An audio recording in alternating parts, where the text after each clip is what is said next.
wind didn't just blow through the Nevada canyons. It screamed. It carried the scent of dry sage, old dust, and coming thunder. Elias Thorne heard the sound before he saw the source.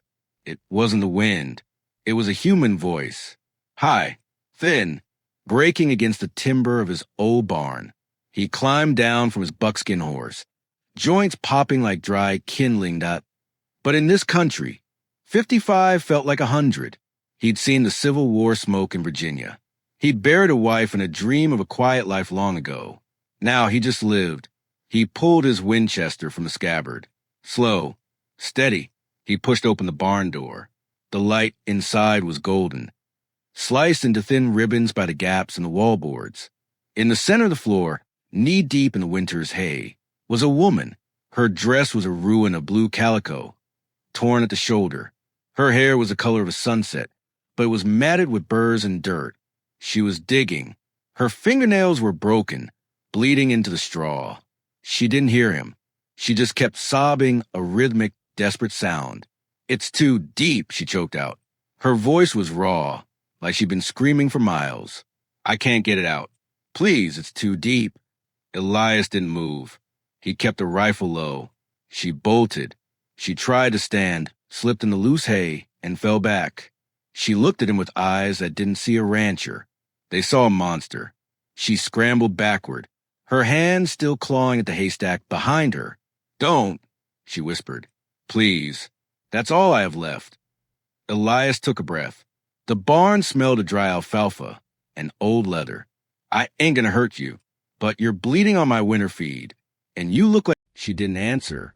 She just looked at the massive pile of hay. Her chest heaved. Her hands were shaking so hard she had to tuck them into her armpits. "I hid it," she said, her voice dropping to a whisper. "When I saw their dust on the horizon, I hid it in here. But the hay, it shifted. It swallowed it. I can't find it. And they're coming. They're right behind me." Elias Thorne knew trouble. He'd lived with it like a shadow for 2 decades. He looked at the woman, Clara, he would later learn, and he saw the same hollow stare he'd seen in the eyes of soldiers holding their own guts in the mud of Gettysburg. He didn't ask what was in the hay. He didn't ask who was chasing her. He just leaned his rifle against the post. "Step back," he said. "You don't understand," she cried, grabbing his forearm. Her grip was surprisingly strong. "If they find me and I don't have it, they'll kill me. They'll burn this place just to find the ashes of it." Elias looked at her hand on his sleeve. It was small, battered. "I've had men try to burn me out before, ma'am. They usually find the ground is harder than they expected." He stepped into the hay. It was a massive stack, 6 feet high and 10 feet deep. He reached in. He didn't just grab, he felt. He used his long arms to sweep through the stalks. He went deep past the dry top layer, down into the compressed heart of the pile. His fingers brushed something hard, cold, metal. He gripped it and hauled it with a spray of straw. He pulled it out. The woman let out a sound, half sob, half laugh. She reached for it, but Elias held it back, not to keep it, but because his ears had caught a different sound. Hoofbeats. 3, maybe 4 riders, coming fast up the ridge road. "The box," she pleaded. Elias handed it to her. "The house. Now, under the floorboards by the stove. There's a loose plank. Go." "What about you?" she asked. Elias picked up his Winchester.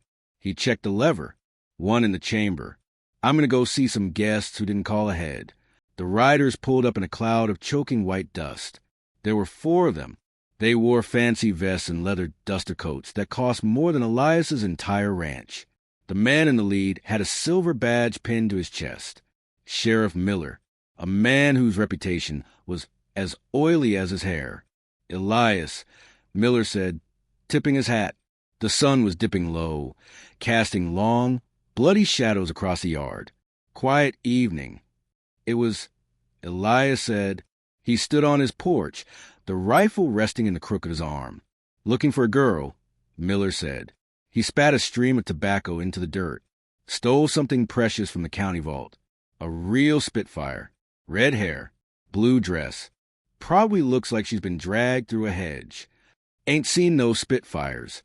Elias lied. His voice was flat, worn like a river stone. "Funny," one of the other men said. He was younger, nervous.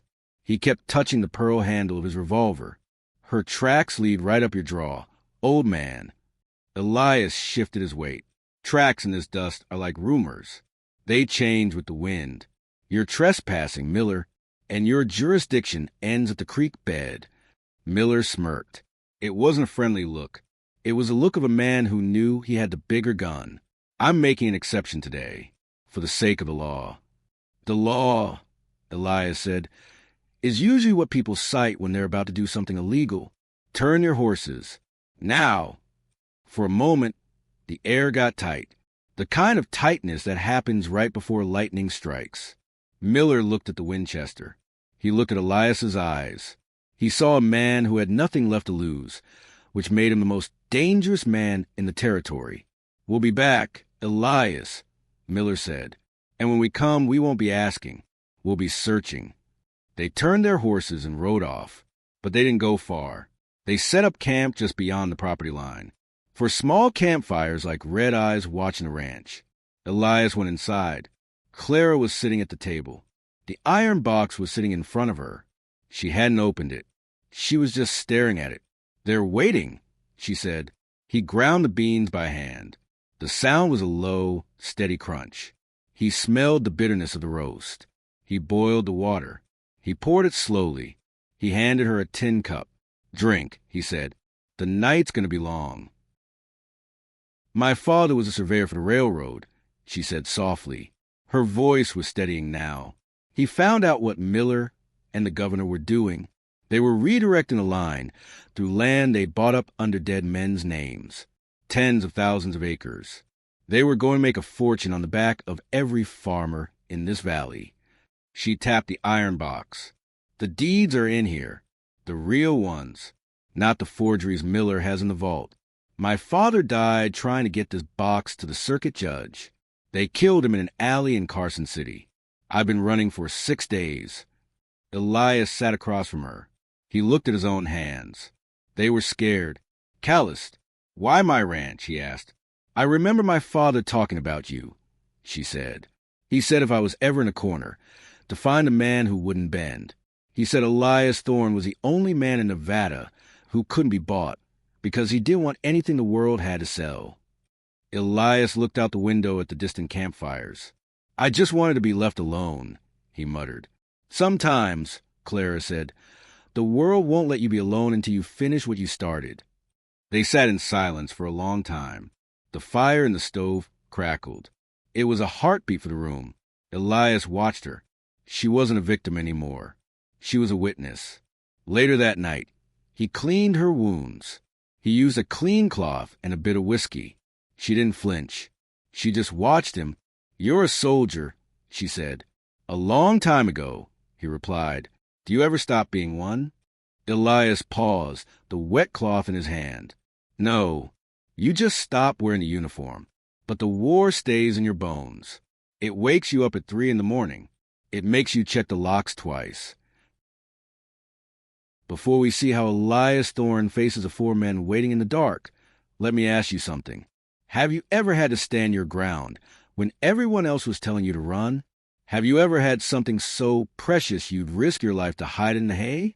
If the story is touching something in you, take a second. Hit that like button. It helps us keep telling these tales of the Old West. And while you're at it, tell me in the comments, where are you listening from? What time is it where you are?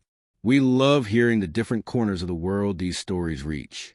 Now sit back, pour another cup of coffee, because a real storm is about to break over the Thorne Ranch. At 3 a.m, the wind died down. The silence was worse than the screaming. Elias didn't sleep. He sat on the porch in a rocking chair, the Winchester across his lap. He heard the grass crunch. It wasn't a horse. It was boots. They were coming from the back. Through the barn. "Clara," he whispered into the house. She appeared at the door. She was holding a small derringer he'd given her. Her face was pale in the moonlight. "Stay low," he said. Elias slipped off the porch. He didn't go toward the sound. He went away from it, circling around the tool shed. He moved like a ghost. He'd learned to move like this in the woods of South, where a snapping twig meant a bullet in the dark. He saw them. 2 men. They were creeping toward the kitchen window. Miller and the nervous kid. The other 2 would be at the front. A classic pincer move. Elias waited until they reached the porch. "That's far enough," Elias said. His voice was a low growl that seemed to come from the earth itself. The nervous kid spun around, his hand going for his holster. Crack. Elias didn't aim to kill. Not yet. He shot the kid in the thigh. The boy yelped and dropped, his revolver clattering onto the stones. Miller dug behind a rain barrel. "Elias, you're a dead man. We have the law behind us." "You have a badge, Miller," Elias shouted back, shifting his position behind the shed. "But you ain't got the law. The law is in that box inside, and it's got your name written all over it." Gunfire erupted from the front of the house. The other 2 men were shooting at the door. "Clara, get down!" Elias yelled. He didn't wait. He ran. He didn't run like a man his age. He ran with the desperate strength of a father protecting a child. He reached the front corner of the house just as one of the men was trying to kick the door in. Elias didn't use the rifle. He swung it like a club. The heavy walnut stock caught the man in the temple. He went down like a sack of grain. The second man turned, but Elias was already on him. They went down into the dirt, rolling, punching. Elias felt a knife blade graze his ribs. The pain was a cold shock. He ignored it. He grabbed the man's wrist and twisted until he heard the bone pop. The man screamed and retreated into the darkness. But Miller was still there. The sheriff stepped out from behind the barrel. He had his Colt .45 leveled. He was smiling. "Old man," Miller said, "you should have stayed in your chair. You're too old for this dance." Elias was on his knees. The wound in his side was burning. He looked up at Miller. "Maybe," Elias said, "but I know how the music ends." Miller cocked the hammer. Bang. The shot didn't come from Miller. It came from a house. Clara stood in the doorway. The little derringer was smoking in her hand. She hadn't hit Miller in the heart, but she'd hit him in the shoulder. The impact spun him around, and his shot went wild, shattering a window. Elias didn't hesitate. He grabbed his Winchester from the dirt, leveled it, and shot the gun out of Miller's hand. The yard went silent. The only sound was the wounded men moaning in the dark and the heavy breathing of a rancher who had found his purpose again. When the sun rose, it wasn't bloody. It was a soft, pale gold. Elias had the 4 men tied up in the barn. He'd used the same rope they'd probably intended to use on him. He sat on the porch, a bandage wrapped around his ribs. Clara came out. She had the iron box. "It's over," she said. "For them," Elias said, "but the circuit judge is riding for a 2-day ride. And Miller has friends." "I'm not running anymore," Clara said. She sat on the steps beside him. "I'm going to make sure this gets where it needs to go. I want to see the look on the governor's face when he realizes a rancher and a surveyor's daughter brought his empire down." Elias looked out at his land. The hills were turning purple. "You're going to need an escort," Elias said. Clara looked at him. A small smile touched her lips. "I thought you wanted to be left alone." Elias stood up. His ribs ached, but his heart felt lighter than it had in years. "The hay's all moved," he said. "The barn needs mending, and I reckon I've spent enough time talking to the wind." They left that afternoon. Elias Thorne, the man who wouldn't bend, and Clara, the woman who refused to be silenced. They rode toward the horizon, 2 figures against the vast, unforgiving beauty of the West. You see, that's the thing about the Old West. It wasn't just about gold or land. It was about the things that were too deep to get out. The secrets, the guilt, the courage buried under years of silence. Sometimes, all it takes is one person to reach into the haystack and pull the truth into the light. Elias Thorne didn't seek out a hero's life. He didn't want the treasure. He just wanted to do what was right. And in a world filled with Millers and Vanes, a man who does what's right is the rarest treasure of all. If this story meant something to you, don't let it end here. Share it with someone who needs to hear about courage today. Hit that subscribe button so you don't miss our next journey into the heart of the Wild West. And remember, No matter how deep you buried your own strength, it's still there. Sometimes, you just need a storm to help you find it. Take a deep breath, pour yourself one last cup of tea, and stay with us. Because out here, the stories never truly end. They just keep riding. We'll see you on the next trail.